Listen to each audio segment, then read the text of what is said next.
esteja com todos, caros ouvintes, acompanhantes do canal Fundamento dos Apóstolos e dos Profetas. Eu me chamo Samuel Cordeiro e estou aqui hoje para falar um assunto bem importante, sem estender muito também, com relação à natureza de Cristo e também do Senhor nosso Deus, Criador dos céus e da terra, porque para ser caracterizado Deus, é necessário três aspectos, três características: a onisciência, a onipotência e a onipresença. Então, Deus, até relatado na Bíblia, possui essas qualidades. Por exemplo, nós podemos ver na Escritura Sagrada que Deus ele é onisciente.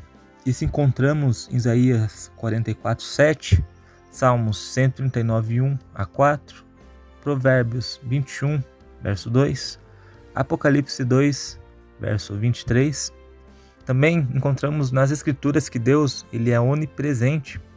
Salmo 139, 7 a 12, Atos dos Apóstolos 17, 28, Jeremias 23, 24. E também encontramos a referência a Deus como onipotente. Então nós descobrimos isso lendo Apocalipse 19, verso 6, Lucas 1, verso 37, Isaías 43, verso 13, Gênesis 18, verso 14, Salmos 115, verso 3. E um detalhe interessante na Escritura é que nós não encontramos passagens onde demonstrem que o Deus Criador não é onipresente ou não seja onipotente ou onisciente. Então nós podemos caracterizá-lo como um Deus realmente, qual nós cremos, monoteísmo bíblico. E na imagem de Jesus, que hoje é tido por Deus, por várias pessoas, nós podemos, com um método simples, descobrir se isso é realmente verdade, da mesma forma que nós analisamos aqui Deus Pai, o Criador. Então, se nós encontrarmos na Escritura alguma referência que Jesus Cristo não seja ou onisciente, ou onipresente, ou onipotente, consequentemente nós o descaracterizamos como Deus. Porque se Jesus ele não possuir um desses três aspectos, então não tem como ele ser Deus, na realidade que conhecemos. Isso só caberia em uma história, uma mitologia, com algo diferente, uma ficção. Então, a primeira pergunta que fica é a seguinte: seria Jesus onisciente? Então, essa resposta nós não respondemos por nós mesmos, mas sim nós devemos procurar nas Escrituras. E analisando as Escrituras com cuidado, vamos ver o que diz Mateus no seu Evangelho 24, verso 36, que diz: mas daquele dia e hora ninguém sabe, senão os anjos do céu, mas unicamente meu Pai. Então, essa é a fala de Jesus Cristo, que do dia e hora, nem os anjos do céu saberiam, nem ele mesmo saberia, somente o Pai. Então, por esse versículo fica a pergunta, com relação a esta crença. Seria Jesus realmente onisciente? Se sim, por que Mateus supostamente o teria negado? E ainda mais utilizando as palavras do próprio Mestre Salvador Jesus Cristo. Mas muitos dizem que Cristo não sabia a hora, nem o dia nessa passagem, porque ele ainda estava em carne, ele não havia morrido, não havia ressuscitado, não tinha tomado novamente a forma de um Deus. É um argumento utilizado. Então, tendo esse argumento, vamos na Bíblia, e se após a ressurreição de Cristo e ascensão aos céus, se nós encontrarmos outra referência de que ele não é onisciente, então essa crença ela é destruída mais uma vez. E como sempre, vamos na Escritura verificar se nós encontramos isso, como a Bíblia Sagrada é nosso ponto, nossa referência de fé. E abrindo a Bíblia Sagrada, em Apocalipse capítulo 1, verso 1, diz o seguinte, vou ler parcialmente: revelação de Jesus Cristo, qual Deus lhe deu para mostrar aos seus servos as coisas que brevemente devem acontecer. Olha que versículo interessante, revelação do Apocalipse, quando João escreveu. Então, muito passa despercebido as pessoas essa questão da onisciência de Deus e que Cristo acaba não possuindo, segundo esse versículo também, mesmo após a sua ressurreição. Porque diz o seguinte, a revelação de Jesus Cristo, mas olha o que diz depois, a qual Deus lhe deu, para mostrar a seus servos o que brevemente deve acontecer. Então, a partir do momento que Deus revela, Deus dá o conhecimento a Cristo, consequentemente o descaracteriza como onisciente. Porque para um ser onisciente, para um Deus, não há nada a ser revelado. O significado da revelação é justamente trazer o conhecimento de algo que não se tem o conhecimento. Então, se Deus deu essa revelação a Jesus Cristo, ele não tinha anteriormente. Aí já descaracteriza a onisciência de Cristo, também quebrando o argumento de que ele não sabia a hora nem o dia, no versículo anterior, porque ele estava em condição de homem. Então nós pregamos Cristo como homem, claro, um homem diferente, um homem que foi perfeito, o Salvador, que fez um grande trabalho na terra, salvou todos nós, por isso estamos aqui. Mas nós não devemos caracterizá-lo como um Deus. Aí é longe demais, você transgredir o primeiro mandamento, lá em Êxodo 20, né? Não terá outros deuses diante de mim, já disse o Criador através de Moisés. E tendo isso por base, nós já desmistificamos, né, a figura de um Jesus Cristo Deus, provando aqui pela Escritura que ele não é onisciente.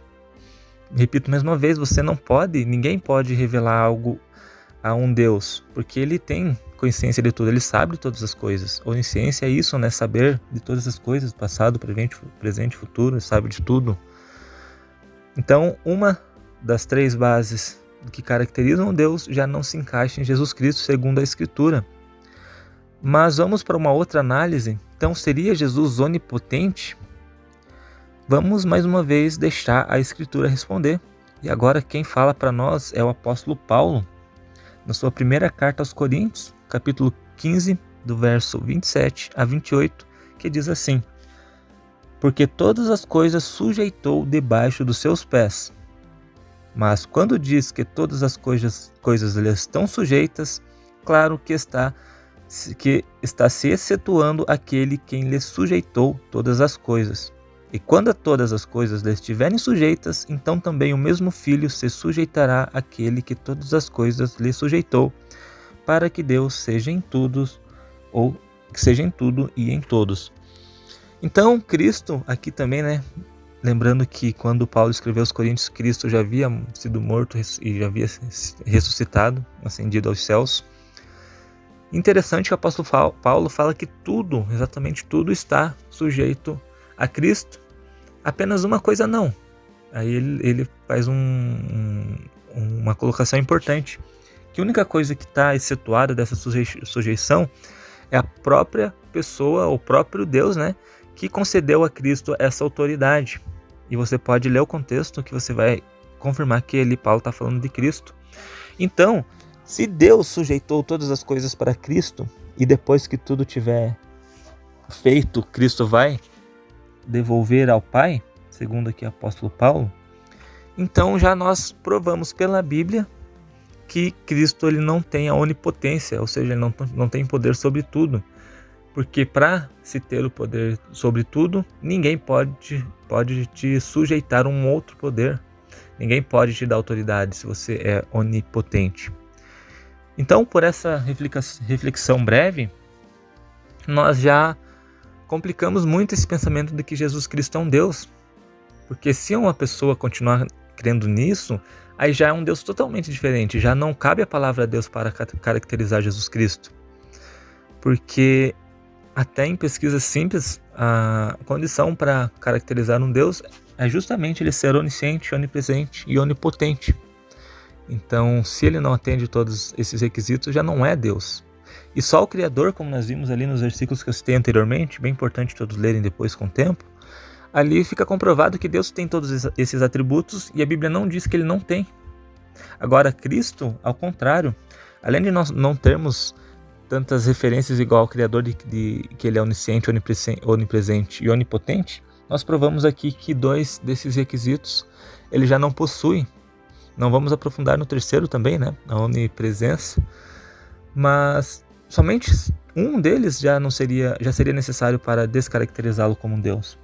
Então é muito importante nós analisarmos as Escrituras, porque elas nos ensinam toda a verdade. E não é só por isso que a Igreja de Deus prega um único Deus Criador. A própria Bíblia fala muito disso, e agora eu vou citar aqui, vou ler alguns versículos que fique para que todos que estão escutando esse estudo possam tirar suas próprias conclusões. Olha o que diz 1 Timóteo, capítulo 1, verso 17. Ora, ao Rei dos séculos, imortal e invisível, ao único Deus sábio, seja honra e glória para todos sempre. Amém. Judas 1, verso 25. Ao único Deus sábio, Salvador nosso, seja glória e majestade, domínio e poder agora e para todos sempre. Amém. Gálatas 3, 20. Ora, o medianeiro não é um, mas Deus é um. Êxodo 20, verso 3. Não terás outros deuses diante de mim. Isaías 44, verso 6. Assim diz o Senhor, Rei de Israel, e seu Redentor, o Senhor dos Exércitos. Eu sou o primeiro e o último. Fora de mim não há Deus. Isaías 45, verso 5. Eu sou o Senhor e não há outro. Fora de mim não há Deus. Eu te cingirei, ainda que tu não me conheças. 1 Coríntios 8, 4. Assim que, quanto ao comer coisas sacrificadas a ídolos, sabemos que o ídolo não é nada no mundo, mas que não há outro Deus senão um só. 1 Coríntios 8, verso 6. Todavia, para nós há um só Deus, o Pai, de quem é tudo e para quem nós vivemos, é um só Senhor, pelo qual são todas as coisas e nós por ele. Efésios 4, verso 6. Um só Deus e Pai de todos, o qual é sobre todos e por todos e em todos vós. Tiago 2,19. Tu crês que Deus é um? Fazes bem, também os demônios o creem e estremecem. Marcos 12, verso 29. Jesus respondeu-lhe, o primeiro de todos os mandamentos é, ouve Israel, o Senhor Deus é o único Senhor. Timóteo, primeira carta a Timóteo 2, verso 5. Porque é um só Deus, é um só mediador entre Deus e os homens, Jesus Cristo, o homem. Isaías 64, verso 4. Porque desde a antiguidade não se ouviu, nem com ouvidos se percebeu, nem com os olhos se viu um Deus além de ti, que trabalha para aquele que nele espera. Deuteronômio 6, verso 4. Ouve Israel, o Senhor nosso Deus é um único Senhor. João 17, verso 3. A vida eterna é esta, que te conheço a ti por único Deus verdadeiro e a Jesus Cristo a quem enviaste. E para finalizar, Romanos 16, verso 27. Ao único Deus sábio seja dada a glória por Jesus Cristo para todos sempre. Amém. Então, esses foram alguns versículos que comprovam um único Deus. E fica essa reflexão neste dia para que possamos atentar para a verdade das Escrituras e para a fé genuína que nós recebemos, da Igreja de Deus e de todo esse povo que lutou, para chegarmos aqui com esse conhecimento, graças à misericórdia do nosso Deus, Criador e Salvador de todo o homem. E fica esse estudo aos irmãos que possam compartilhar. Se você tem interesse em falar conosco, tem nosso contato neste vídeo, fique à vontade para estudar conosco, estamos à disposição de todos. Que a paz esteja com todos e até um próximo vídeo.